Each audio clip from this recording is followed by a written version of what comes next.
Hello everyone, welcome to Engineering and Economy. Today we are going to discuss about on-grid solar PV system design. So usually people have a doubt on what is the size of the solar PV you have to install in their house. Okay, usually people ask me like I'm using my electricity bill like 5,000 rupees or some dollars or something, and what is the size of solar panels I have to install? That's a that's a question to be answered by the design concept. So what is our design concept? So as you know that solar PV power generation heavily depend on the weather condition. So based on the weather, if we have a good sun radiation, solar radiation, we can produce more power. But if we have a lot of rainy days, we cannot produce more power. So the design sizing of solar PV system is very critical, and it cannot be 100% perfect. This design cannot be 100% perfect. So we go with the whatever it's possible to make it perfect. So I'm going to explain each steps to find the right size of the solar PV system in this video. Okay, let's please watch the previous video where we explain about the on-grid system. So today we are going to explain about the on-grid solar PV system size. So please watch that so that you can understand what is the difference between on-grid and off-grid. Now let's go into the first step. First step is always calculate the average daily energy consumption. So how we can say what is our daily average consumption? So in order to do that, you have to find the yearly energy usage. To make it little perfect, you have to find yearly energy usage. So every month you can find what is a unit. Kilowatt hour mean here unit. So in your electricity bill, you can find what is the energy used by this particular month. So likewise, if you record if you keep your bills for last 12 months, and you can add all the energy consumption for an entire year and divide it by 12. So that is the uh, number of months. Then you can find what is the energy used per month. Okay. Then after that, take that value, divide by 30 days, you can find the what is the average energy use per day. So this is also difficult to fix because we are not using the electricity regularly in a same pattern, like what I am saying, like the winter, summer, cold weather, hot weather. We are operating different appliances, air condition during the hot weather, so we are using more electricity. During the cold weather, sometime we are staying at the house and cooking and doing a lot of things. So different pattern, we cannot exactly make it perfect, but what we are doing, like every month we take the electricity bill data where they put like how many units, this is units, okay, how many units in each month you take the units, then add it every month, you add the units and you get the yearly energy usage data. So that is a best way of finding the your energy usage, average energy usage per day. So this is the first step. So once you find the energy average energy usage per day, then you can approach the electricity company or the solar company saying that I am using average every day, this is my consumption, can you find the size of the panel? Otherwise, if you recruit a consultant, sometimes solar company itself will do all the jobs. So this is the steps. Okay, second steps, you also need to find what is the power, maximum power you're using on a particular time. So this is for to find the inverter size. Okay, so why we need this power? Because at particular time, in case if you turn on all the appliances, you turn on the air condition, fan, fridge, everything at the same time, still our inverter can able to supply the power. So that is a concept means like to size the inverter going to supply the power, okay, to your house through the solar PV produce power and send to inverter convert into AC electricity and supply to the house. Now the question is that what is the worst case scenario inverter need to handle. The worst case scenario is that if you turn on all the appliances, usually it never happen. You have 20 lights and 5 fans and 2 air condition. Assume that you're going to turn on every appliances at the same time. Now the inverter is heavily loaded. So we had to design, we had to size the inverter to handle that maximum load. Okay, this is the peak load, maximum load that can come from your house. So so the here from the previous calculation, this is we can find the energy usage per day. We can find either by using the last 24 months bills. Otherwise you can also find if you know how many hours you are operating these appliances. Okay, this is, let's say you know, right, how many hours in a day you are going to operate these appliances. Based on this you can manually calculate and say what is your energy consumption per day. That will quite match with the previous method. We are finding every month's energy bills and add all 12 months energy bill and divide by 12 and then divide by 30 to find the um, per day energy consumption. Okay, this is done. The solar PV size is done.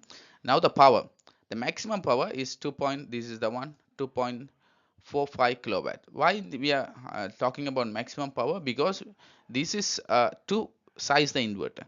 This is to size the solar PV. The previous slides also to size the solar PV. This is to size the PV. This is to size the inverter, because we need the inverter size. Okay, I'm going very slowly because it's a design concept. So please bear with me for a while. So this is clear. So this is the input data, but we have to give it originally. Now the second step start. First step, what we did, we find the daily average energy consumption, and also we find the maximum demand of our house. When the maximum demand happen, when you turn on all the loads, all the lights, all the fan, fridge, everything at the same time, you get the maximum demand. So these two information is necessary to size the panel and the inverter. Now we go to next slide. In the actual calculation of the solar panel size. So when you find the solar panel size, the average energy consumption per day, this is we already found from the last slide, and peak sun hour and system efficiency. Peak sun hour is again a question. There are a lot of research they did already to find the peak sun hour for a particular area. So we can find in meteorology websites in every country what is a peak sun hour of a particular region. It's an average value. It cannot be perfect. So we can take 5 to 6 hours. So this example we took 5 hours. It cannot be perfect. Peak sun hours mean we are averaging the sun hour. Okay, we are saying like every day we can get 5 hour of sun hour. That is very useful for solar PV. So that is a concept of peak sun hour. Okay, so that is the maximum the peak sun hour we can get, that we can produce a maximum solar PV energy. So you have to remember one thing, that this design cannot be 100% perfect. So this design based on lot of variation. As I said, someone wrongly can calculate the daily energy consumption. If you are not sure about your electricity bills, energy usage pattern, then there can be go something wrong. Then someone take a wrong assumption about the peak sun hour. Okay, and then system efficiency, we take 76% of efficiency. Some people take 80% of efficiency, some people take 85% of efficiency. So again, this is a lot of variations there, but just go through one by one when we can discuss about where the designs can go wrong. Okay, if we divide this 4000 watt hour, the daily energy consumption, by the 5-hour peak sun hour and 0.76 efficiency, you get the panel size of 1052 1052 watts. So about 1 kilowatt size of panel. but little more than 1 kilowatt, so that we always go for a higher size. If we get 1000 plus, then we go for a next higher size. So next higher size probably 1.25 kilowatt hour. So 1250 watts panel. So now we decide the panel size. Okay, panel size is fixed. Okay, and here this 0.76 efficiency come from this. Yeah, because we have to multiply inverter efficiency and efficiency of other components like wires, cables. We have a circuit breaker, so there are a lot of energy loss, right? You are generating electricity at your rooftop, and bring that electricity to your house. So from rooftop to your, let's say, your lamps, okay, lamps or fan, there's a path. So during this path, we have fuses, circuit breakers, wires. Uh, a little bit of energy wasted. The power loss, right? Okay, we have I square R loss. Wherever we have a wire, we have a I square R loss. So where we have a component like inverter has a loss. Inverter has some efficiency like 95%. Now the recent days inverters are very good. Early days like 75%, 60% efficiency. Now inverter efficiency is 95%. Likewise, other components efficiency is 85%. So that's why we got 0.76 as efficiency. Again, I'm saying that these efficiencies are not fixed. You cannot memorize. It's how the designer as a consultant. Yeah, if I uh, consider myself as a solar PV consultant, I know the reasonable value, reasonable assumption by reading a lot of reports, a lot of recent studies. I can assume that what is the efficiency of the inverter. Okay, and a new designer may go wrong with a different assumption. So that's it's come through the experience, because we cannot have a certain value for um, inverter efficiency and the losses in the cables. Okay, so we've completed the second step where we found the in solar PV panel size. Okay, fixed. Now there's a common rules. Like now there's a question, what voltage of panel we are going to choose. The design, after designing from the solar PV, what voltage we need to bring it. So a good rule of thumb we have, if your energy need is less than 1000 watts, daily average energy need less than 1000 watts, you can go for 12 voltage. If the energy daily average consumption is 1000 to 3000 watts, then go for 24 voltage system. If your energy consumption is more than 3000 watts, then go for 48 voltage system. This is easily you can understand, like when your energy demand is high, like 5000 watts per day, then you need to generate that 5000 watts, because PV equal to V into I. Okay, so now if your voltage is very low, like 12 voltage, then to make it 5000, you have to multiply by a large current. You got a huge current to make 5000 watts. Okay, so keeping the very large current is not good, because the wire size depend on the current carrying capacity. If your current is, let's say, some value is like, let's say if you put 100, no, it's put 50, 45, let's say just put 45 ampere.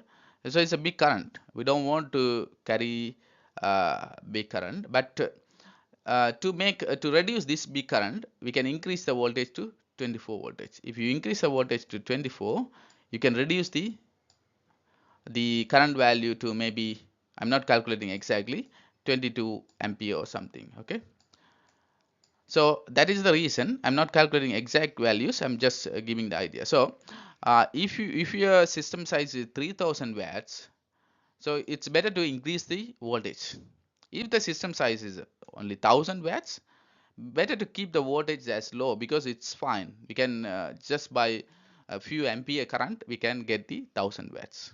Okay, so this is many people do not know why we have to consider the voltage and current. Voltage and current also is very important. That's how we are finding the size of the panels. Okay, so we go to the next step, calculate the inverter size. Okay, now inverter size, as we already said, the peak demand at a point of time, what is the maximum load you're going to turn on? That's a peak demand in your house. And the safety factor, because in future you may add another air condition. In future you may put some additional plug points or and socket outlets. You can include the loads. So load, your peak demand may go high. So we have to consider that as well. That's why there's a regulation NEC in electrical National Electrical Code saying that you have to keep 25 to 35 percentage of safety factor for the inverter, because inverter we don't want to hurt the inverter. We don't want to make the inverter faulty because we consuming a lot of power from the inverter. Okay, so we got this 2.45 kilowatts from the peak demand. In that table, first slides, from the table we got the peak demand and multiply by 1.25 your safety factor and divide by efficiency, inverter efficiency 0.95. We got 3.2 kilowatts of size of inverter. So we find the size of inverter as well, 3.2 kilowatts size of inverter. Okay, now we already calculate the size of the inverter based on the peak demand of your household, that is 2.45 kilowatts. But now there's a big question may arise, big doubt may come, why we have to install 3.2 kilowatt of inverter where the actual panel size is 1.25 kilowatts. So answer to this question is that we need to have a larger size of inverter.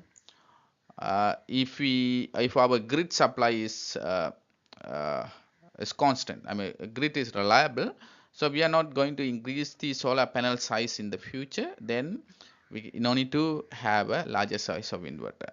So what we can ignore this fact of peak demand. This fact is telling that if you are 100% depend on the solar panels, then you at a point of time you may need 3.2 kilowatts of power, because that usually never happen. As I said, in theory we are saying you are going to turn on all the appliances at the same time, but in practical you are usually be turn on less than 50 percentage of the appliances at a time. So you're not always I mean turning on the cooking appliances and also turning on the air condition and also turning on the water pump. It never happens. Usually in practical it never happens. So we can go for a 1.25 kilowatt of uh, solar PV size, because we all sorry, the inverter size, because our solar PV size also 1.25. So we can go with the 1.25 kilowatt of solar, the inverter size. Then you can ask why we are doing this all calculation, because we need to know what is the inverter size in theory. In theory, what is the inverter size? Then if in case the panel size is 4 kilowatts, let's say you are calculating inverter size is 3.2 kilowatts, panel size is 4 kilowatts, then you have to install the 3.2 kilowatts at least.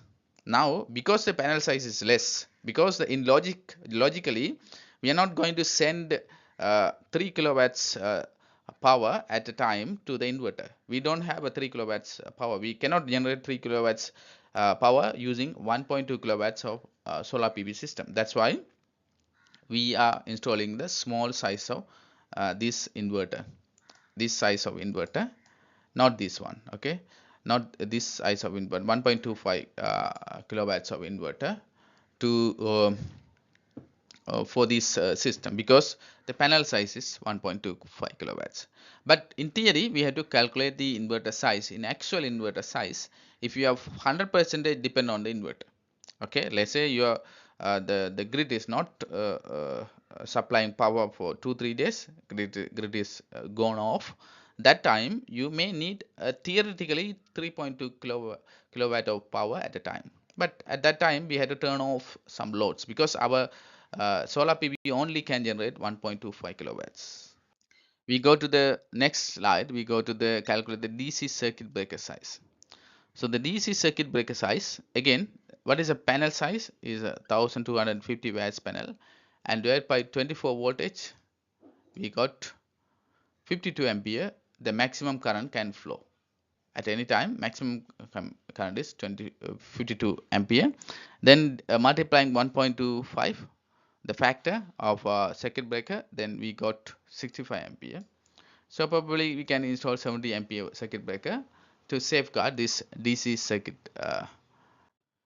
Okay, now we come to the system design summary, where we calculate our panel size is 1.25 kilowatts, and the inverter size is 1.25 kilowatts. So again, we have to understand what are the assumption, what are the biases on this design.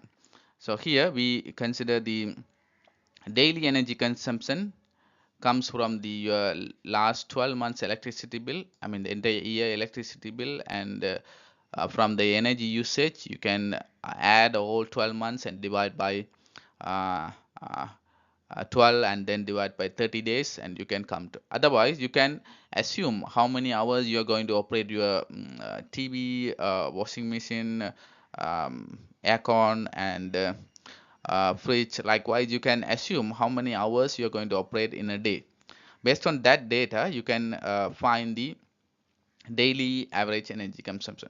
So here all we the things may change. You are fine calculating some value this year.